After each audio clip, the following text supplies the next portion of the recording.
Welcome back, artists.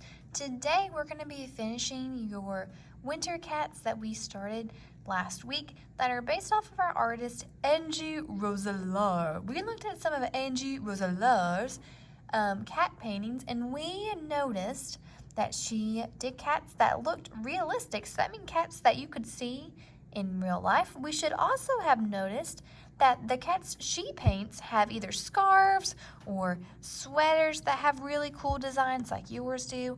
And then also some of you even told me that her background for her cats normally had snow flakes falling down. Today what we're going to do is we're going to be using two art materials.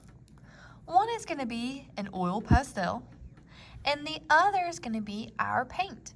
Just to be like Angie Rosellar, the first thing we're going to do is you're going to get a white oil pastel. Now, oil pastels are like crayons, but they're a little bit waxier and they're a little bit messier. So if you have long sleeves on, as your art teacher, I recommend that you roll up your sleeves so that way we don't get dirty.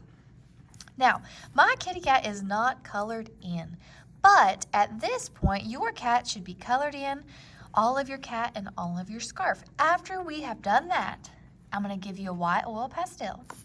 And what I want you to do is we're going to do white circles that are going to look like snowflakes all around behind our kitty cat. Now you might be thinking, art teacher, how will I be able to see a white oil pastel on white paper? You will, because the oil pastel should show up a little bit. If you can't yet, that's okay, because we're going to do some art making magic in just a second, and you will be able to see all of these snowflakes that you are doing. Now, if you want to do a snowflake by making a cross and then maybe a X, you could do that, but I'm just adding the dots like Angie Rosellar did for hers. I'm not putting the dots on my kitty cat because at this point your cat should be colored. We're just putting them around the background. After we've done that, I'm going to leave the bottom of my cat where it's sitting like it's the ground. I'm not going to put snowflakes on the actual ground. I'm just going to leave that part white. What we're going to do is we're going to be using our handy dandy paint. And we know that when we use our paint, we're going to have a dog bowl and a sponge on one side. Remember, friends, we don't ever splash in the bathtub. And your sponge is really gross and dirty because we've been using them all year. So when you get yours, I don't want you to be playing with or picking up your sponge. It's just there to help you get water off your brush. We're also going to be using our temper cakes. Remember, if your temper cakes are dirty like this one is, or broken like this one is, if you add water to it, it will still work. Okay? You can use water to wipe off and clean your paints.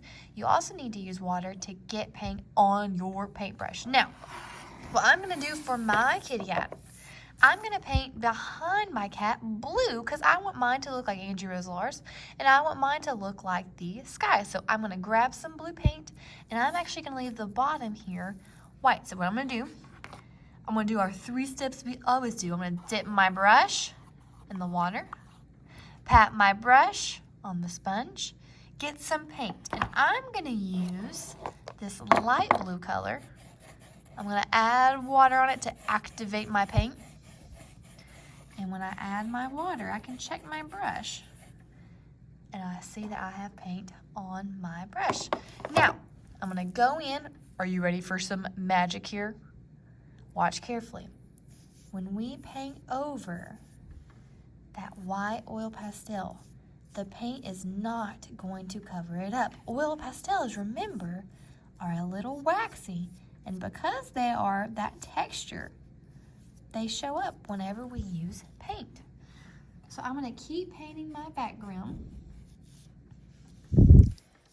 And whenever I go over my oil pastels, they should be showing through my paint. I'm going to be really careful when I get around my kitty cat because I don't want to get paint on my cat because it should already be colored. I'm going to go very carefully around and then add paint to the rest of my background. Whenever I go to get more paint, I'm always dipping my brush in the water patting it on the sponge, getting more blue paint. Now, if you want to do a color besides blue, you could. In one of Angie Roselar's backgrounds, her background was pink with snow. If you want to do something fun and silly like that, you could. If you want to make it look more realistic, you could do blue to look like the sky.